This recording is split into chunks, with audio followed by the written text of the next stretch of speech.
Welcome back, everybody, to another episode of Acquisitions Anonymous. I'm Mil Snell, one of your one of your co-hosts, joined this week by Michael Girdley. We talk about what I would say is a wannabe SaaS business. It is a probably amalgamation or conglomeration of services, tech-enabled, and we think it is an arbitrage, a labor arbitrage play. But it's B2B, it's sales. They say they have recurring revenue. It's over 100%, 107%.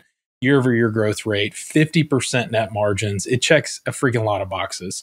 We talk about what this business might actually be doing, who would buy something like this, and then we just had to make some inferred guesses. If we peek behind the curtain and we see certain things, what would we like? What would we love? What would we absolutely hate and would make us run away? And you hear Michael talk about his beard. So it's a fantastic episode all the way around. Hope you enjoy it. Hey, Michael here. Want to talk to you about today's sponsor for the episode, which is cloudbookkeeping.com. So Cloud Bookkeeping is actually run by my neighbor, Charlie. So I've met him in person and can attest that he's a real human being and a good person. And what Cloud Bookkeeping does is offer a full suite of bookkeeping services, all in the cloud, for you around QuickBooks and other technologies that you're using as a small business owner. So if you're interested in getting the bookkeeping part of running a business off of your plate and focusing on running your business, Charlie and his team are one to call. They can put together a bunch of other stuff in terms of helping you manage and grow your business besides just bookkeeping, sophisticated reporting, definitely helping you get your QuickBooks online set up in the right way, and a number of things around payroll as well. So definitely know them and recommend them. If you want to find out more about Cloud Bookkeeping, you can go to their website at cloudbookkeeping.com. Reach out to Charlie. I know many of you have, and see if he can help you make your running your business easier and more fun by letting them help with a lot of the bookkeeping solutions. So, and when you call, mention this podcast. It would help us and help Charlie know that we're supporting him as well. So thanks a bunch, and cloudbookkeeping.com as the sponsor for today's episode. Mills, do you feel like we're having a beard off today? I would not have used that phrase, but if you feel like we're having a beard off, then I'm so glad. It's a beard competition as to who has the coolest beard. Mine is tricolor. I have gray, red, and brown. So bow down before the panoply of colors coming from my beard. You've got me beat there. I don't have any gray, so. Oh, good times. All right. Well, it's just you and I. By the way, I've gotten a lot of compliments recently about our episodes. The QuickBooks one, people love that. I got multiple texts from people saying how good it was. And I think somebody responded too at Twitter and said they looked at it. They got the NDA and they said that some of the things that we were speculating about were right. I'm sure there were things that we were speculating about that were wrong too, but all they said was you were right. There's a lot of churn or something like that. It is interesting how often we're right. Like routine, when people come back later, they're like, yeah, 90% of what you said was right. And either that's a testament to we're right a lot, or I don't know. When we're wrong, people are just quiet about it. That's not you. I mean, I feel like usually when you're wrong, people are really loud. Like, yeah, right. It is interesting how nice social media is for me. I appreciate it. All right. So I brought another acquire.com deal today, which, man, as much as Andrew Gadzecki, pushed out some of our our recent episodes, makes me want to do more acquire.com deals. So some of these have been really interesting. Like, I don't know what this one's about. You're going to surprise me with it, but some of them have been really, really different, really intriguing. Well, let me tell you about this one. This one is located in Delaware and is a SaaS startup for sale. And they say they help B2B sales and marketing teams increase revenue through custom data solutions. The asking price is $8.75 million, and they want to sell it for 4.6 times profit or 2.4 times revenue. They are asking this price based on current multiples, our technology platform team, IP, and growth rates. So in the last 12 months, they've done $3.6 million in revenue and $1.9 million in the last 12 months profit. Last month revenue was $418,000 with $252,000 in profit. So clearly accelerating in terms of growth. Because what are the 418,000 times 12 is like closer to 5 million than the trailing last 12 months revenue, which is 3.6 million. So an indication that they're growing quickly. This service offers data enrichment solutions targeted towards B2B sales and marketing teams, aiming to improve prospecting efforts and CRM data accuracy through account and contact research. Founded in 2017, they have a team of 21 to 100 people in the B2B business model segment. They list a bunch of stuff here in the tech stack. Oh my gosh, that tech stack. What do you think their monthly software subscription fees are like? I really don't know. Well, let's maybe pause here. Do we understand what these guys do? I think the key word, and this is way more in your wheelhouse than mine, but do you think data enrichment solutions is like the crux of this one sentence description? So yeah, there's this whole industry of people who, when you're doing B2B sales, so meaning you call other people to try to sell them stuff, they are people that go in and do what's called enrichment. Which is basically like, okay, I want to sell into, pick a random company, Girdley Enterprises, if you thought they would be a good customer. And you go in and you want to get the name of the CEO, the CFO, contact information, how long they've been there, all that kind of stuff. And then there are people who approach that problem with different types of solutions. You have databases like ZoomInfo is one where you pay to basically, they have a universal database of this stuff. And then it looks like there's some of these other ones. TaskUs is one where I think it's mainly, on demand. Well, TaskUs is a big tasking, like a BPO, business process outsourcing type group. They're located here in San Antonio. So everything in between where you like pay somebody to go do research for you. So there's this whole industry of people that will basically figure out different ways to arm your sales force to go out and do outreach to prospect the type of customers you want to have. It's interesting that they say they have between 21 and 100. I know that's just like probably a preset field, but between 21 and 100 employees based on their margins. I mean, it's 50% net margins. Yeah. This is not a people-centric kind of data mining operation, right? Potentially. maybe some more of the details here will tell us how it works in particular and what their approach is. Because there's like ZoomInfo is a database, or you can like go pay people on Upwork, right, to go populate your CRM with information and everything in between. So it's not really clear when they say here it is a service. What does that actually mean in practice? So let me do this before we keep trying to guess. Oh, here, maybe this talks about it.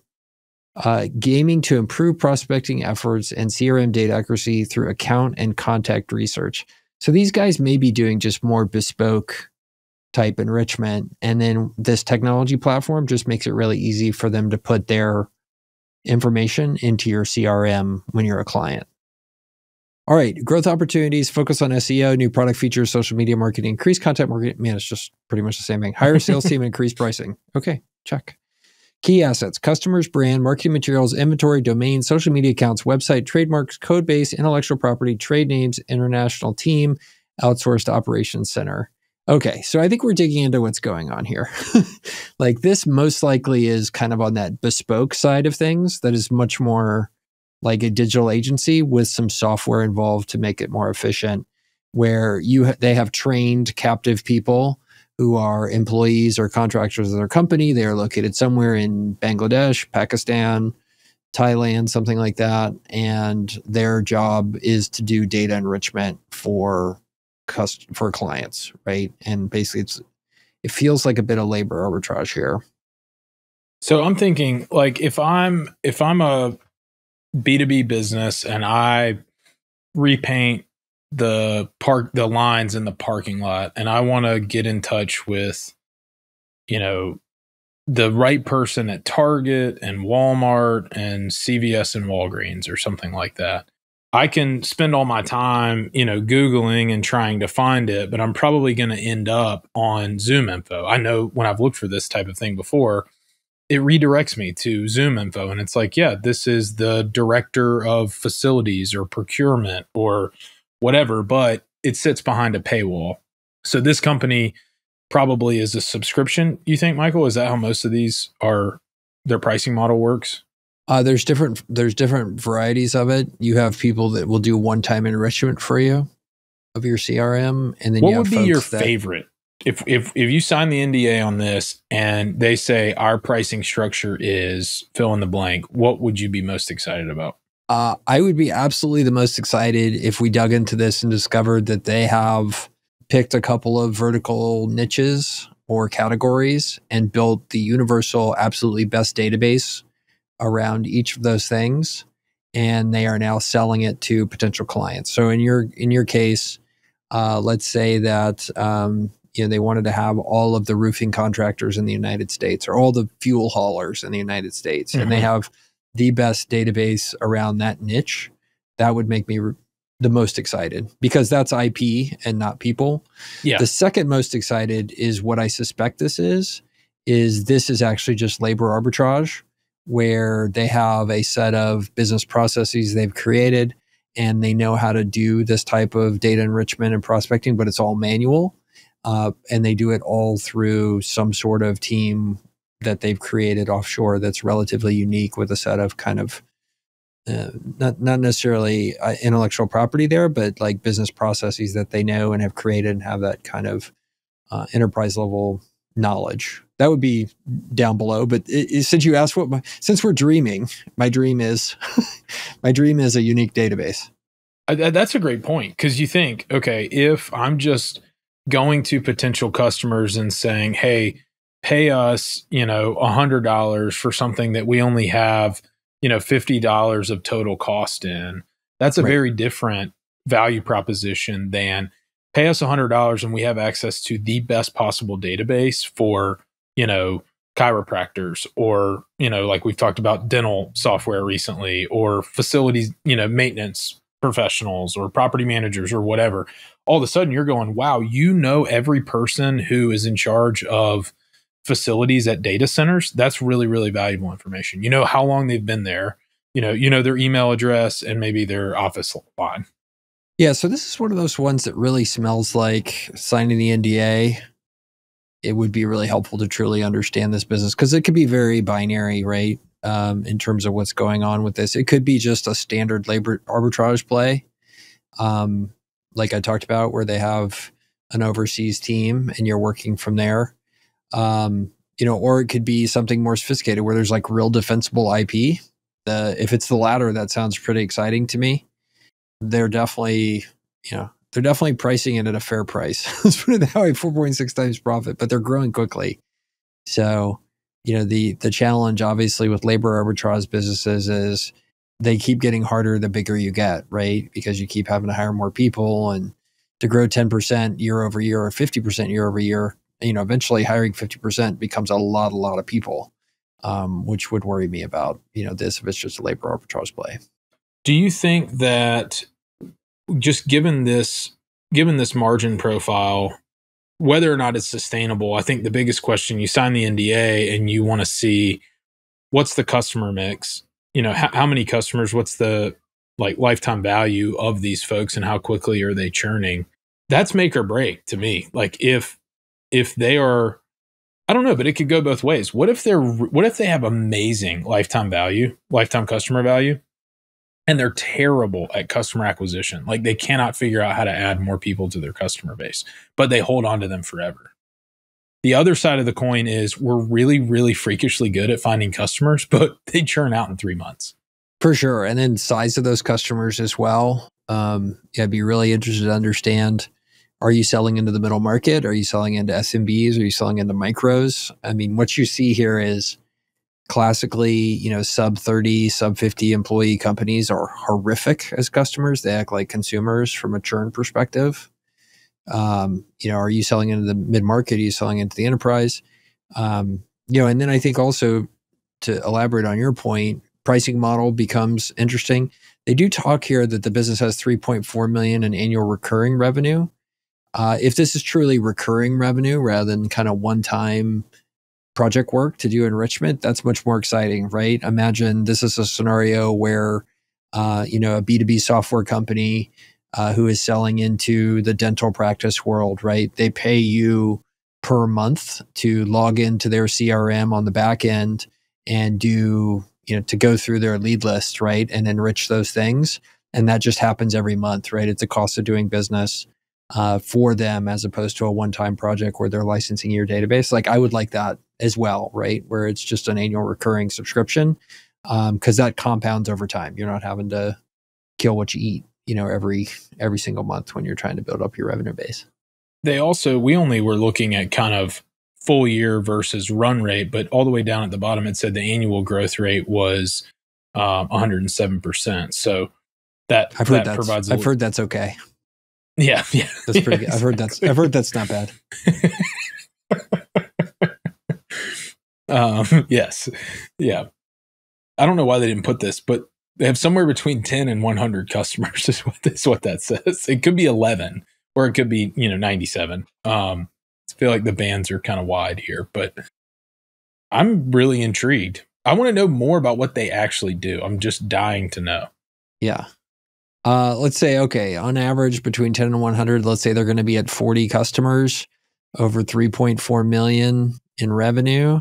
So 3, 4, 1, 2, 3, 1, 2, 3. So 3.4 million divided by 40 is 85,000 a year. If they have 40 customers, annual spend with them. And look, I think this is one thing about doing labor arbitrage businesses, right? These labor arbitrage businesses where you're selling the service in the US and you're acting as an intermediary to an offshore services provider who, you're basically paying a few dollars an hour. If you go on Upwork, by the way, I don't know if you've ever done this. Have you gone on Upwork and tried to hire somebody offshore to do lead generation for you or list building or list enrichment? Nope, never. I mean, I'm familiar with the concept and I've looked at Upwork, but I've never needed that. Yeah. So there's an entire industry of people in Indonesia and all these places that you can pay basically $3 or $4 an hour. And they're happy to get it because just that's really good money for over there. It's kind of like people freak out when an American company pays somebody in the Philippines $5 an hour. And then you look at what the average payroll is in the Philippines. You're like, oh, like actually that's a really good salary. You're not exploiting anyone. But am I getting canceled for this? I definitely am, right? Nobody wants to cancel me. Listen, so it's fine. They're all busy yelling at MSNBC. They've already canceled you. Yeah, I already got canceled. Anyway, they don't care what I gotta say. But it is not out of line for these type of labor arbitrage businesses to do this sort of profit margin, right? Mm-hmm. I mean, and again, these guys are doing 3.6 million gross revenue on 1.9 million in profit. So then I think it begs the question, why is it so cheap? Is it because it's so fragile? My suspicion is that it's more of an agency and less of a SaaS business. Yeah, which would make sense. Then you're talking about, they're asking, what was it? Between 3.5 and 4 times profit? They're asking 4.6 times ARR. No, 4.6 times profit and 2.4 times revenue, which are that's closer. The 2.4 times revenue is closer to software multiples, right? So let's say you sign the NDA, you get the info on this, and it is labor arbitrage. And they're very firm on their asking price, but they're willing to offer some kind of flexible terms. Is there a scenario where you would say, I can align our risk reward incentive, our risk reward dynamics enough that you look at this seriously? I would never do a deal like this. Just me personally. I would never I don't think there's any scenario where I could feel comfortable. Even if they said we've had 0 churn since 2017, I can't imagine it. But is there a scenario where you would? I mean, this is definitely one where if you had outside money, combining it with your own, and you wanted to do kind of a higher beta, higher variance outcome here, which look, at this price and this growth rate, if you keep growing at 100% year over year for the next 5 years, the thing gets pretty freaking big pretty fast. And the purchase price was irrelevant a long time ago. Absolutely. Yeah. It's my pet line that only I seem to like, which is every deal underwrites if it goes up by 50% in revenue every single year for the next decade. That's the Dell Technologies thesis, by the way. It's like, it doesn't matter what price you're paying if it grows 50% per year for a decade. So, if you had capital here that was more speculative and was playing kind of that growthy story, That would be interesting and something to potentially do. I think where your reluctance is probably where my reluctance is as well, is this, the first rule of buying a small business is don't lose your money. And this seems like it could potentially be a way to lose your money. But of course they call it SaaS. I'm just looking at the header here, SaaS startup. Correct. I think it probably checks the box for a certain group of people who have capital to deploy into things like this. And it's kind of catchy enough, buzzwordy enough that, I think people would overlook the warts, the risk. I mean, it's just the risks associated with this level of, not even the level of growth continuing, just this level of profitability continuing, I think I would have a lot of questions about how sustainable. There are a lot of people that have made a lot of money doing labor arbitrage like this. I mean, just entire fortunes have been made. But look, I think this is a good fit, not necessarily for an individual buyer.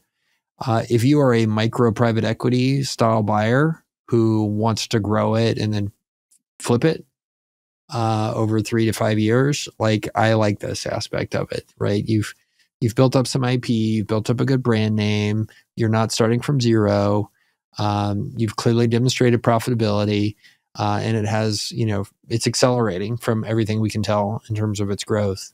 So based on all that, and you're targeting a huge market, sales data enrichment is just an enormous market. And it has the benefit of being close to sales, which is close to new revenue, as opposed to the opposite, which is being close to being a cost center. Mm-hmm. Those are all positives. So I think that's the right play here. I think that's who buys this, as a micro private equity group who wants to run it up and flip it to somebody else. Could you imagine a scenario where somebody has a holdco and they need this type of service and they have, a dozen companies and they go, okay, it cash flows itself. And then we could fold our enrichment spend or some of our marketing spend into it? Potentially. I am not as big of a believer of, synergy is the accurate word. Or insourcing, Yeah. I'm not as big of a believer in that stuff. I know there's people who think that you're going to get economies of scale by bringing in things to your platform and do that. For me, what I've realized is, okay, we're going to start an offshoring company, right? So we started Near, and internally, other businesses I own, as a percentage of Near revenue is really small. Mm-hmm. And that's just the way it works in general, because if you do it right, you end up having your holdco, you don't want to force your holdco to buy internally, because that's just a great way to have inefficiency. I tell everybody, look, I want you to just make money.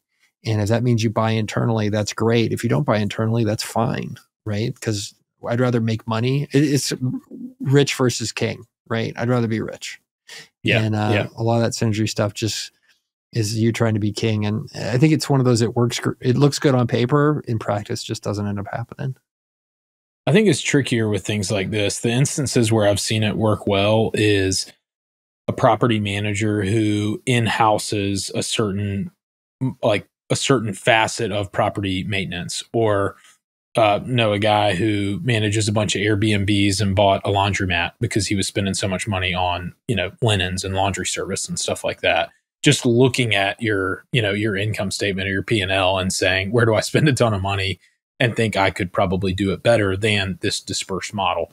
This, I think, would be really tough, because even at an average of maybe $8,000 a month per customer, you're not talking about a huge line item for any one company, any one of these customers in their company. So yeah, I'm with you. I think that would be a stretch. Look, I think this is a cool one to double click on. I don't dislike it. I think there's just some fundamental questions about the business I would want to understand before I get gushing over it. But look, when things are kind of confusing and potentially are a bit of a mystery, I think it creates a really interesting opportunity to dig in and there to be something potentially interesting here. So I like the space. I like how fast this space is growing. I like how profitable this business is. The seller says they're selling because they want to do a lifestyle change, which, you know, hey, I can recommend that. $8.5 million can give you a real big lifestyle change. And so potentially there's some technology involved here. So I think those are all, you know, all reasons to double click on this one. It looks like 54 other buyers are in active conversation. So that's lots of stuff to like.